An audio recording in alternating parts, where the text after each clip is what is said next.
We've got Audrey.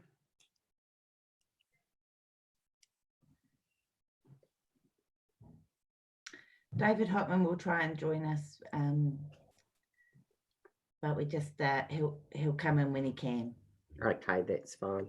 Okay, then well, I might make a start if we're Tito. Ra is an apology, but Tito's not here. And we're early, so it's a 4 o'clock start. So I'm hoping Kane will come on for 4 o'clock. Okay, so sorry, I've got to go by my watch. It may not be quite right. What time do you make it, Harriet? Or Kath? 4 o'clock. It is 4 now. Okay. We'll make a start and the others can be let in as they come in. So welcome councillors and staff on for this extraordinary council meeting, and it is extraordinary times. It's the first time that we've had our formal council meeting by video conferencing, and we are being live streamed. So welcome to you all. You all have the agenda in front of you. I'll just go to page 1 of the order paper. I'll just start by I just firstly wanted to acknowledge staff and the work that they have done through the staffing of the EOC and business as usual, as well as providing essential services. So I just wanted, on behalf of elected members, to acknowledge Kath, the Chief Exec, and your staff. And secondly, I just want to acknowledge all of councillors for the work that you have done engaging with business, NGOs, sports clubs, retail, hospitality, to get the survey data that Fraser has put together and sent out to us all. So thanks very much, each and every one of you. So I'll move on to the agenda proper. Conflicts of interest. Is there any conflicts of interest that members need to declare? Just in relation to Hood Airport. Okay, so if we can note that, Harriet, please, a conflict of interest declared by Tina and by myself as well for Hood Aerodrome, as my husband leases land at Hood. Okay, so moving on to apologies. I've received one apology, and that is from Ra. And so could I have somebody, I'll move that the apology be accepted. Could somebody put their hand up and second that, please? Seconded by Tina Nixon. All those in favour, please say aye. Aye. Oh, sorry, Aye. I've forgotten that now. Put your hand up. Against. The motion is carried. Thank you. Item number 3 on the agenda is late items for inclusion under section 46A 7 of the Local Government Official Information and Meetings Act. You have the list on page 2. There is the minutes of previous meetings and public excluded, and we have 2 items: the Waipoua River Swing Bridge deck replacement, and secondly the Trust House Recreation Centre. The reasons for them to be in public excluded are listed there on your agenda. I'm happy to move that those matters be considered in, and I've just realised I read out the wrong one, that those items be held in public excluded. Could I have somebody that seconds that by raising your hand? Thank you, Councillor Holmes. All those in favour, please say aye. Hand up. Against. Motion is carried. Sorry, I got my 3 and 4s mixed up. So late items, there's no late items for inclusion. Moving on to item number 5, confirmation of the minutes of the council meeting held on the 11th of March. If you could move to that, please. It's page 101 on your agenda.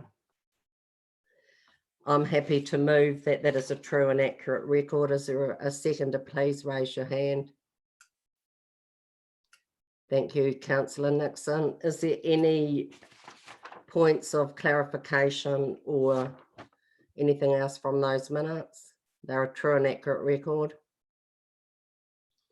Okay, I move that those minutes are a true and accurate record of the meeting of the 11th of March. Seconded. Thank you, Councillor Gear. All those in favour, please raise your hand. Those against, motion carried. Now moving on to the minutes of the council meeting held on the 24th of March.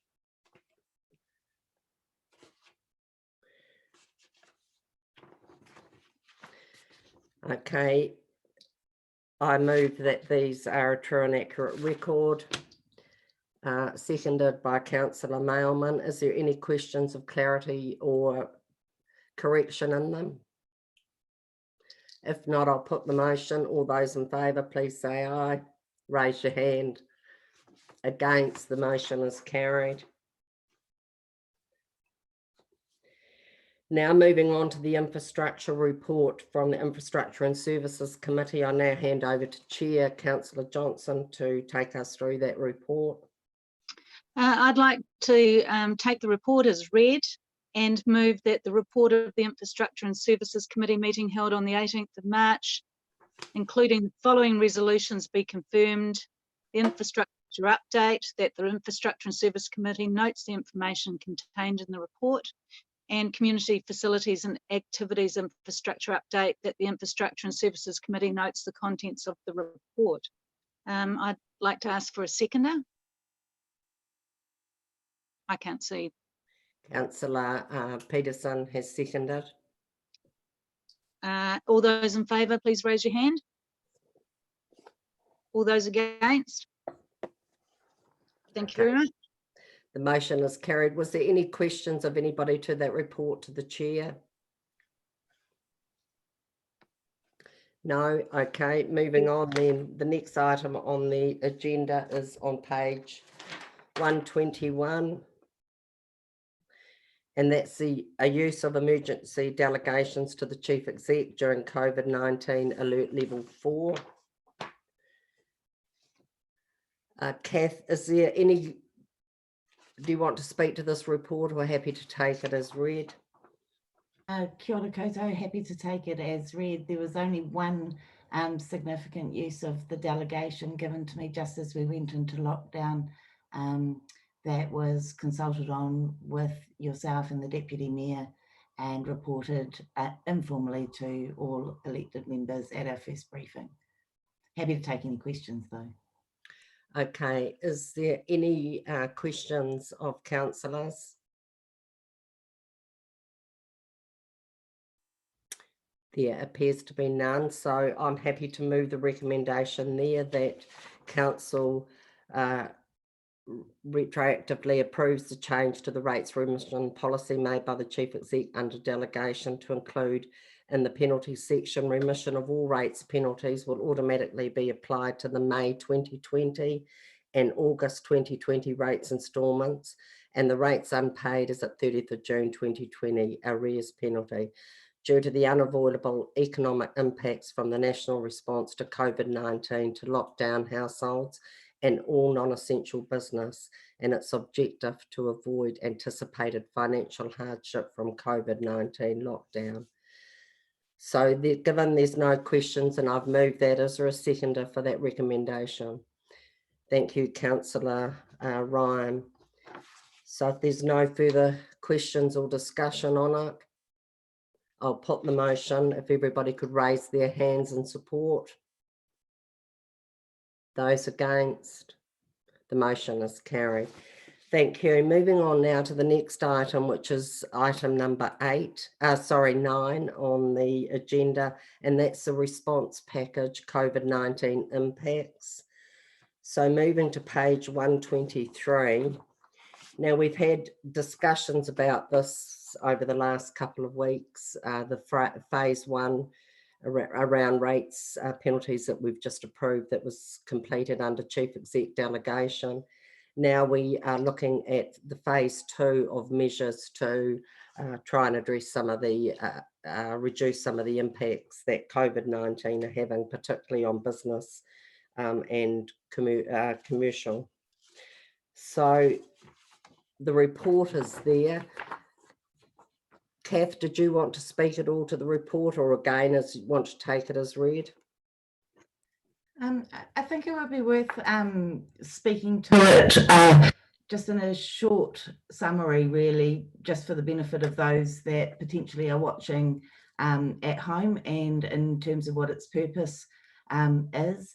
The initial initiatives were those things that we could do quickly and efficiently and supported our vulnerable tenants, our welfare needs within the district, that remove barriers for people who would be in lockdown, such as the removal of library book penalties and fines. And we also did a number of things to actually reach out into the community and make sure that where businesses were operating, that they had cash flow, such as paying our suppliers promptly.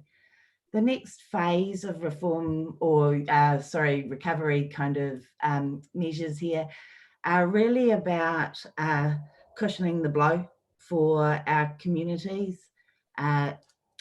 There are a number of communities we know that have been supported, but there are some that have fallen through the cracks, and that's why there is the opportunity to put in place a food relief package should the government funding that has been announced or the services that are currently being provided find a need, so that we don't have a lag in the system. There's a number of ones that we hope will cushion the blow for those that have found themselves in difficult circumstances and may choose not to proceed with particular types of developments that they had come to council for, such as the refunding of building consent fees. The cash flow stuff is one where we are paying promptly, particularly our very local suppliers, but we also may need to advance pay or pay progressively in order to keep some of the other businesses in our community afloat, and also ensure that they can take advantage of when materials and labour is available. There's a number of licence fees that are offered up for basically a subsidy, such that they can get back to business as quickly as possible. And we do know that our retail and hospitality sector has been affected significantly. So a lot of those parts of the package affect those people. We will continue to keep parking free under this proposed package until the 31st of August, continue to promote what is really great about our district and region, and encourage people to buy local and to work and support those businesses that we've often had support from, whether as families or sporting, or in terms of their fundraising and their contributions. So a bit to pay back there.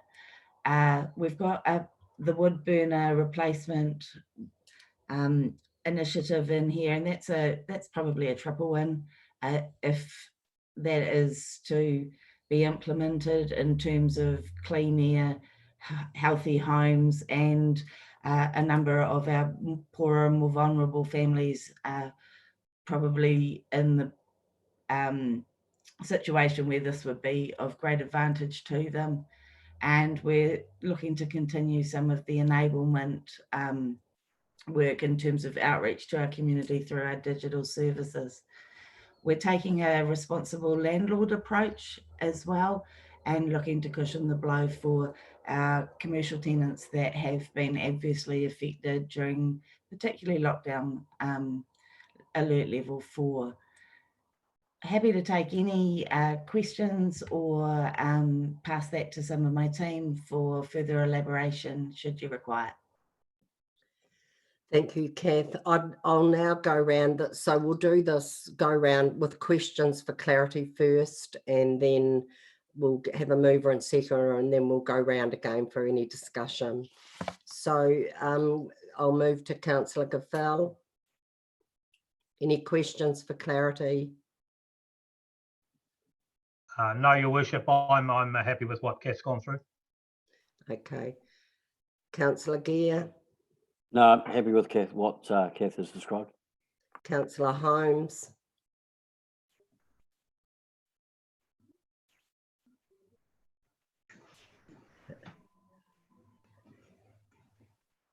I think Councillor Holmes fine. You're fine there, Councillor Holmes? No questions for clarity? No. Okay, look, I'm going to move on to Councillor Johnson. Yes, I'm fine with that. Thank you. Councillor Mailman. Yeah, I'm fine too. It actually reflects what we talked about yesterday. Okay, Councillor McClomont. Yeah, no, I'm happy, Lynn. Councillor Nelson. Yes, I'm happy with that. Thank you. Councillor Nixon. Yes, happy. Councillor Peterson.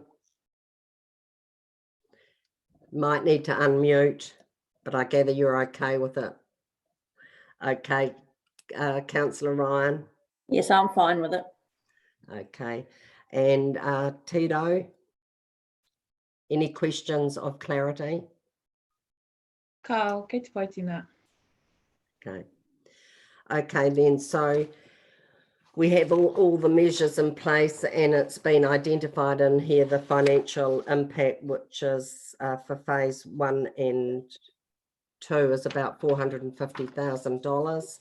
So I would, I'll move the recommendations in their entirety. So that is A, B, C, D, and E, and ask if there's a seconder, and then we can open it for any discussion. Seconded by Councillor Johnson. Okay, so again, I'll go round to see if there's any discussion on it. I'll go to Councillor Gaffel. Yes, Your Worship. First of all, could I say that I fully support this relief package. A good part of what we're doing, of course, is for small business, many of whom are finding it pretty hard to survive these days. And obviously, we've got to look at the fact that Masterton District would be a lot poorer without them. And I think it's important because people are watching out there, that while we're giving them support as a council, it's important to ask people to support our small business by actually accessing their services, whether that's online or in person. We have a hashtag going at the moment, which is Love Local, which I actually love, and I think that that's what we need to be doing. Personally, could I say too, Lynn, that I'm delighted that council is providing some relief for sports clubs. Most of the winter codes in particular have been adversely affected by COVID, and some of them might not even get to start their season. So when you're looking at loss of subscriptions and bar takings and the payment of affiliation fees to their parent bodies, there's a lot of money going down the drain for sports bodies, and I just think it's great that council's taken that on board, because most of these clubs, of course, are hubs for their community, and people gather there on Saturdays, and they enjoy, and not being able to do that, I think, is a big blow for these clubs. So, and finally, I'd just like to say too that I'm pleased that council's looking at ways to explore ways of helping our elderly and our vulnerable. I would personally have liked to see rent relief given to some of our tenants in council flats, but hopefully that will come a little further down the track as we better understand the full effects of COVID-19. But overall, I fully support this relief package. Okay, thank you, Councillor. Moving on to Councillor Gear. Yeah, probably just echoing Councillor Caffel's comments as well. It's going to be a tough time, and I don't know that we're going to see the full impacts of COVID-19 for probably the next few weeks, possibly even the next few months. So again, well done to all involved and to the staff for preparing a report, and the councillors as well for working very hard to get that intel through. So thank you, and fully support it. Thank you, Councillor. Moving on to Councillor Holmes. You know, I'm happy with that, Your Worship, but I just hope that businesses are never too proud if they find themselves in an awkward position. I just hope that they will come and see a councillor or some staff member or yourself to look out for some sort of assistance if they need it. Thank you. Yeah, thank you, Councillor. I think that's a really valid point. Moving on to Councillor Johnson. Yes, I'm happy with the relief package, and I'm really thrilled to see that there's some measures in there for commercial businesses. And I think retail and hospitality and small owner operators will be particularly hard hit. So I'll be interested to see what national packages roll out shortly, and also to see where we can dovetail and find out who we haven't covered and who has been exposed once the gaps are there, and then identify some other ways that we can help as a council and help our community revive itself. Okay, thank you, Councillor. Councillor Mailman. Yes, and as I said before, I support the recommendation because it reflects accurately what we discussed in previous meetings. And I think we've got the right focus on business and organisations at this particular time. And moving forward, we'll have to keep a close eye on the effect that it has on individual residents within the community. Yeah, exactly. Councillor Nelson. Thanks, Your Worship. I support this wholeheartedly, and I just want to reiterate Councillor Cathell's comments. This is a part the council's playing, and I think a big part from the community is to support our local businesses. I think that will be a key in the recovery. Thank you. Thank you, Councillor Nixon. Yeah, I support it. I'm glad that we applied the logic that if central government was in any way assisting, that we can stand back and let them go. And that most of the funding for any issues come from them. And I still, I mean, this is going to be a moving feast where this is, I would suspect, is the first tranche of thinking around stuff like this. And I really want to see some policy development around some of the things that we talked about yesterday, like the visual inspections in buildings, so that we start building in some policies around using new ways of doing things to reduce the costs on our customers. So other than that, I think it's been a very good exercise and felt like we worked really well as a team to come up with a really good package. Good one. Thank you, Councillor Councillor Pearson. Yeah, I just endorse what the others have said, and just I think we can be very pleased the way we've that the staff have helped us to step up to the mark here. I think what we've done is appropriate. We've targeted businesses in the first round, but I hope we're going to be equally generous and caring if there are issues to come up, as they will later with the wider community. Thank you, Councillor Ryan. I just want to say that I like the fact that both the officers and the elected members are providing advice to our NGOs, our businesses and our sports organisations, because we need them to survive healthily. And I hope that the rent relief to our pension housing tenants remains on our agenda for review at some stage. Okay, thank you, Councillor Tito. Kia ora tātou. Yeah, just supporting everybody's whakaaro and the work that's gone into and discussions, and I will say debates as well regarding some of the initiatives that we're trying to give here. Just also that to be mindful also around the social impacts that are going to be here. I mean, we're focusing, yes, on the economy, but we also have, I think, a duty of care for the social impacts, which are still yet to be addressed, I think, adequately enough, and that's down the road, because it says here on 132, the impacts of COVID-19 will have immediate and ongoing implications for Māori, as well as the wider Masterton district. And I think that's something really important that needs to be highlighted here too. Thank you. Okay. Thank you. Look, and just to summarise, I think a couple of councillors raised it. It is a moving feast, and we will have a better idea as time goes on where we need to have that targeted targeted relief. But this is just the start, and I think it's a good start. It's showing that we're wanting to work with business, we're wanting to support our businesses and to enable them to continue to operate. Really important for our economic development recovery, but there's a lot more work to do, and I think we'll get a better picture of how that looks and the impacts it's having on our community as time goes on. But I think it's a good start. And just picking up the point, I think Councillor Nixon said, it is good that we have put the provision in our recommendation. I think it's number E, that the chief exec is to keep an eye on the national and regional situation for supporting people and assisting our businesses and others to seek that relief if it's available, and to access that relief in the first instance, I think is really, really important. And we'll see things change as time comes on with the budget looming in about 2 weeks' time. So it's been moved and seconded, so I'll put the motion and I'll do it in its entirety, that all those recommendations right through to E. All those in favour, could you please raise your hand? Those against? Motion is carried. Thank you very much, everyone. So we've now come to the end of our public part of our meeting.